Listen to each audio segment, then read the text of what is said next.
Good morning. Really excited to get going. We just got off the practice field here a second ago and preparing for Army. But it's certainly been a different, I think you can say, camp for us and leading up to play, to put it mildly. And we were unfortunate. I thought we were going along pretty good there in camp and had a scrimmage and was moving really pretty good in the right direction. And then we basically didn't do anything up here at the facility for 10 days, starting with COVID and then the hurricane and the power outage and stuff. And we got back going last Monday, a week ago, and started moving around again, and got probably 75% of the team back and started moving around and doing some things, and it had some practices last week and stuff. So, we're excited about the opportunity. If you look at it, to play Army, to be playing is exciting, and we know it's going to be a tough task for us. We're looking forward. I know I certainly am personally, to going to West Point and have an opportunity to go somewhere I've never been and play a really good football team. Last Saturday, I was able to DVR the game and watch them, and of course watch the film on Sunday. And looks like they've been practicing for a while when you look at them, and they executed very, very well, extremely well.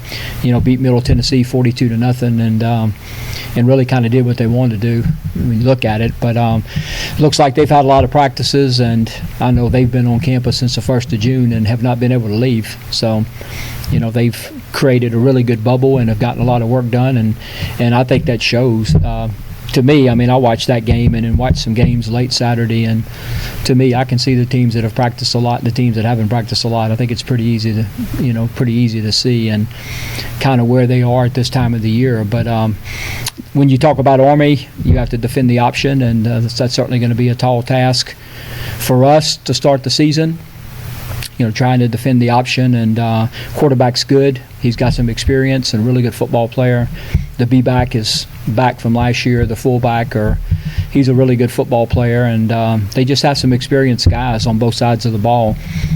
Predominantly, if you look at their two-deep depth chart, they're predominantly juniors and seniors. Their whole football team is, and they play like it. So it'll be a tough task for us to play Army, but our concern and my concern is about our football team and where we are and trying to move our guys forward. And so I think this will be good, regardless of where we're at in preparation. I think it'll be a good thing for our players to have an opportunity to play somebody else and to to kind of see some light at the end of the tunnel, so to speak. And so I think that's a really good thing, for us moving forward. We're going to play a lot of guys.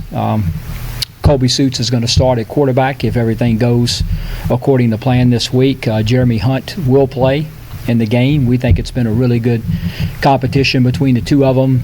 Really a lack of spring, and then just only one scrimmage with limited plays in the first scrimmage. We haven't seen enough, I think, is number one.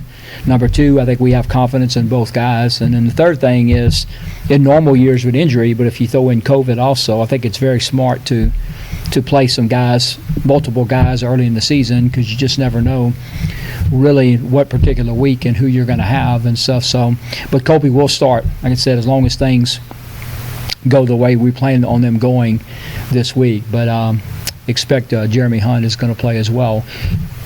I know the quarterback is the things that the position that most people are worried about, but for your information, we're going to play multiple guys at every position, so it's not just the quarterback position itself. But getting excited to get going, and had a pretty good practice a while ago. Kids moved around and had a little energy and stuff. Hopefully we can carry over and have a good week. Coach, quick follow-up on talking about defending that triple option. The fact that you really only had that one live scrimmage, how much is tackling in space a concern for you going into the game? Huge concern, no question. Big concern. We're trying to do some things on the run, but that's a big concern. Just you can be in the 7th, 8th game and play, and all of a sudden you play the option, and it becomes a little bit different in the sense that all 11 guys have to really be good tacklers in space, and then you have to turn off some of the aggression in terms of your assignments and make sure you're playing assignment football and make sure that the dive, the quarterback, and the pitch man are all taken care of. Plus, they're going to try to hit us with play action. You got to have your eyes in the right spot because they'll try to get you, and they just do a lot of good stuff, real neat stuff. Tackles over, end over, a lot of unbalanced formations, and do some stuff to try to get you miss a line. So that'll be the first thing for us, is to get aligned correctly, be able to play with speed, and that'll certainly be a challenge for us. And then thirdly, as you mentioned, John, you have to keep 3-yard gains at 3 or 4 yard gains. They break a tackle and they get 6, and then you look up and you think they got 2 and they got 4. I mean, that's the caliber of football they like to play. Middle Tennessee, when it was 42-0, Middle Tennessee had only ran 46 plays with their first team. That's it. So they keep the ball, and they want to keep the ball from you, and it's going to be important for us to get some things going offensively to try to keep the ball from them to a certain extent, and run plays offensively. Adam Hunsucker from the New Star submitted a couple of questions. One, can you talk about the players who have elected to opt out for the season due to COVID-19? Brandius Batiste was the first one, but actually, and Brandius did it right before camp started, so we were able to move forward there. Rashad Harding is, pretty much, we didn't expect him to play this year. He's got a redshirt year, plus, he hurt his knee in the Lafayette game and was questionable going in. And then just recently, we had Edward Harrelson, who never has played here, but we were expecting him to play some, and so he decided to opt out whenever we came back from the hurricane. So, to my knowledge, that's the ones. I said 2 of them, Batiste and Harrelson, we expected to play some this year. Follow up to that, obviously this is different this year, but he wanted to ask about the protocols for identifying players who are out by COVID. Obviously, with the student privacy laws, this is going to be a little bit different this year in terms of how you report both injuries and COVID-19. Yeah, I mean, we're not supposed to talk about it, and I'm not going to talk about it. And we're supposed to, the protocol is basically, I mean, it's a privacy issue with the players and stuff. So, I don't mind later this week talking about who's not going to play, but I'm not going to go to the reasons they're not going to play, if that makes sense. Absolutely. And then he also asked about the status of Logan Wilson, if he's eligible to play, and at what position he would play on Saturday. Logan is going to be the backup Buck safety to Kilo Sweeney, and we got word from the NCAA, I think last Thursday, that he was eligible. So we're excited to have Logan be a part of the football team, and so yes, he is going to play. Coach, obviously, again, there hadn't been a lot of live contact that you've been able to see. Is there any position group that maybe has surprised you a little bit this preseason? I think we have a chance to certainly be better and be formidable in the secondary. With our 5 guys, defensive back wise, and we have guys that have played a lot of football when you look at it. Getting Austin Holly at weak safety. This will be his 3rd year at least to start. Tyler Glass has started several years. Corey Schroeder started 3 years. Josh Newton got opportunity last year to start an entire season. Kilo Sweeney started an entire season. So when you look at the first 5 guys, I guess if we had to start today, but then you turn around and look, well, Jabari was a starter 2 years ago. Jabari Johnson was, and then he had to miss most of last year with injury. So we got him coming back, and we also have Kenderick Marbles. Bunny's coming back as well, and Bunny started for 2 years and then wasn't able to play last year. So, when you just look at that, I guess just looking at it, and, so we feel like we have a little bit more depth in the secondary, hopefully, knock on wood, than what we've had in years past, and I'm excited to see those guys play. Follow-up question today. Krista Mergen asked, obviously with the late start because of the 10-day break in there between COVID and the hurricane, is that really enough time to prep for a triple option attack like Army runs? Well, it's got to be, and that's really not the issue, John. When you look at it, I'm more concerned about the physical condition of our players. I mean, in any given week, whether it's Georgia Southern or Army, you have a week to prepare. Unless you are fortunate enough to have an open week the week before. So the amount of time that we have to prepare for Army is the same amount of time we have to prepare for anybody. So that's, it's a concern in terms of defending the option, but that's no excuse in terms of seeing the option. Like I said, what we're more concerned about too moving forward is the condition of our players, and it's not the option. Also, Chris wanted to ask about the development of the two freshman quarterback, Garrett and Hayes, local kids, how they've progressed, and do you expect either one of them to play on Saturday? We don't expect them to play this Saturday, but I couldn't be more excited about both of them. I think that when you go out and recruit quarterbacks and, what you want, and, they have it.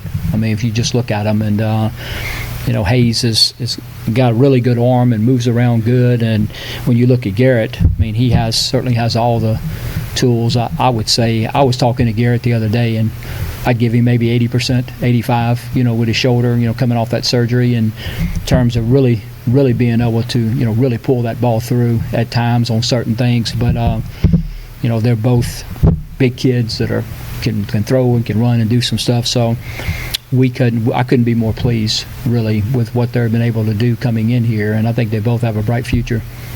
We'll give everybody another couple minutes to get some questions in here, Coach. We talked earlier about tackling in space. They had 2 19-play drives on Saturday, which obviously takes its toll from a depth standpoint. Obviously, getting off the field on third down is going to be huge. And trying to get them off stride, that's the one thing Middle Tennessee was not able to do on Saturday. They had a ton of third and shorts. There were never the third and longs or third and mediums even. Well, that's the key. Everybody, and I do too, you put a lot of stock in third down and third down conversions, and your offense staying on the field and your defense getting off the field. But a lot of third down is affected by first and second down. That's never really brought up. Just the third down conversion stat is the one that's brought up. But, last week against Middle Tennessee, when you can get it to 3rd and 1 and 3rd and 2 and 3rd and 3, your percentages are going to go way up in terms of converting. So I think the challenge to playing a team like that, and when they get in the kind of rhythm they were against Middle, you have to do something to create a couple negative plays. When the term that option people, and I love the option, okay? I absolutely love it. I don't want to run it, but I absolutely love it. I love to watch it, and I've watched multiple lectures through the years with Paul Johnson and all these guys that are option guys, and they all use the same word. They want to stay on schedule. That's the word they use. That's Paul Johnson's big word. We got to get on schedule, and their schedule is, they want 2nd and 6 and 3rd and 2. That's their what they call quote on schedule, and you have to get them off schedule. As a defense. And, we had 2 years ago, we had a great game defensively against Georgia Southern. And if you go back and look, we were fortunate enough, we got them off schedule. They had some 2nd and 12s and some things like that. And, so it's easier said than done. But especially when they executed at the rate they did the other day. It was impressive the way I thought their execution was in terms of the speed of the dive, the quarterback on the perimeter, the pitch, the timing of the blocks out in front. It was pretty impressive, I thought. And like I said, I made the reference. Looked like they've been practicing a while. Paul Letlow texted a question. Would like to ask about, in particular, the personnel groupings of linebacker and safeties. How you feel about those two groups in general, and maybe guys to look for?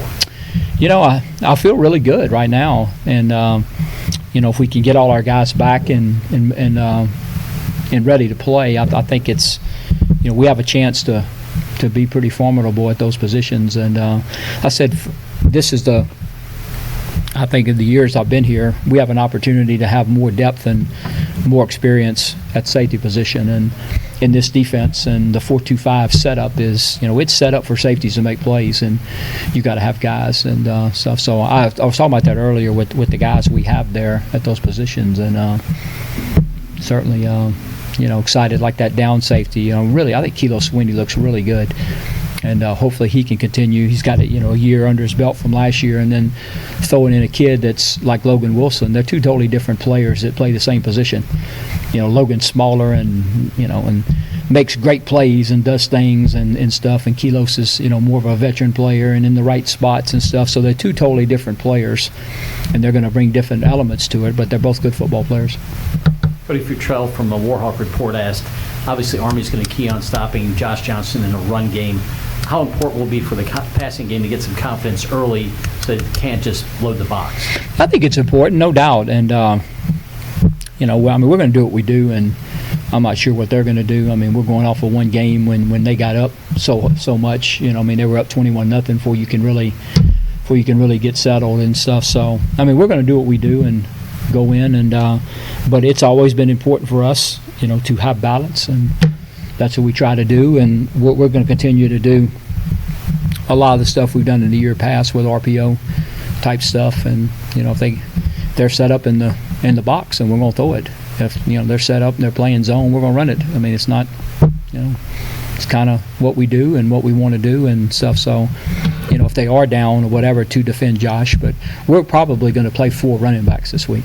We're gonna Josh Johnson, we hope will play. Isaiah Phillips will definitely play. Caden Roach will play, and so will Javen Myers. But all those guys will play. In the game is what we planned on. Today we practiced and we split up scout team and we kept all 4 backs.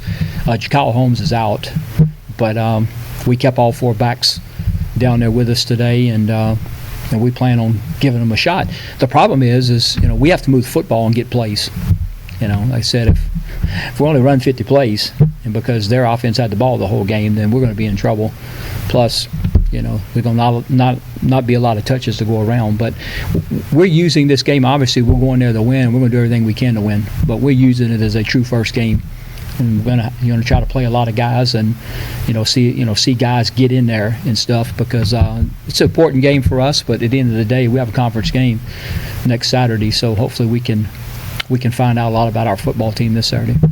Chris Demerge had one other follow-up with the late turnover to Scott Stoker on the defense side of football, now becoming the coordinator. Can we expect any schematic changes at this point? I think if you look at the it's going to look different this week playing the option, which it always does. Whether it was Coach Stoker or Coach Collins, you always have to change a little bit to play this style of offense. But the 2 guys are friends, and they're both A-band front people. And I said that last week, but Coach Stoker and I talked, and I said, look, we have a defense, we have experienced guys, so we're not changing the defense. I think he may call certain elements of the defense more and center on some things, more or whatever, but we're going to try to stay within the same package and stuff, to not change terminology and not change and, not turn some guys that have been playing a lot into rookies. Which you can do it in a hurry. You start changing all your terminology and what you're doing, and you got a game the next week. Sometimes that can't be good as well. But I do want Scott, like I told him, I do want him to do what he thinks is best, not what Coach Collins did or what Matt Viator does. You do what you think is best and put the guys in the best positions you think. Guys got a load of experience doing this and had some success doing it too. And so I did make the point to him there too, that you do what you think you need to do, and I got your back. So this might be a nice way to kind of wrap things up today, Coach. We talked about this last week. We talked about the uniqueness of this camp with COVID, the hurricane, everything else. But when you throw in all the other issues that are confronting these student athletes these days, with the social injustice, everything else, talk about the toll that it takes on them every day. Yeah, we've talked about it a lot. I have to the team, and you have issues that are going on, and I think each issue on its own is an issue, and it certainly is, and it could be, it could be a big issue within a program, whether it's social justice, whether it's COVID, whether it's the hurricane, whether you throw them all in together, and stuff. But what I've been stressing, John, to our players is, at the end of the day, they should have came here to get an education, 1, and an opportunity to play football, 2. They have that opportunity. So everything that's happened to us, that opportunity has not left anybody. The conference, our administration here has given us the opportunity to do that. Now, we have to do it different.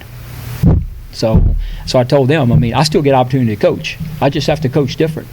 I have to wear masks and do all the things and social distance and do all those types of things, but I still get an opportunity to coach, and that's the way I look at it. There's challenges in life, but what those young men came here or should have came here to do, they still have an opportunity to get an education. The education is different, online and virtual and hybrid and all this kind of stuff, but it's different, but they have an opportunity to get an education, and so that's still in front of them here at ULM. The opportunity, like I said, our administration here, we're fortunate, the Sun Belt Conference, we're fortunate, but we chose to play football, so they still have that opportunity.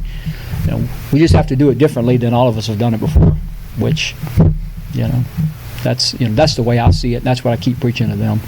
Coach, I appreciate your time. Thanks.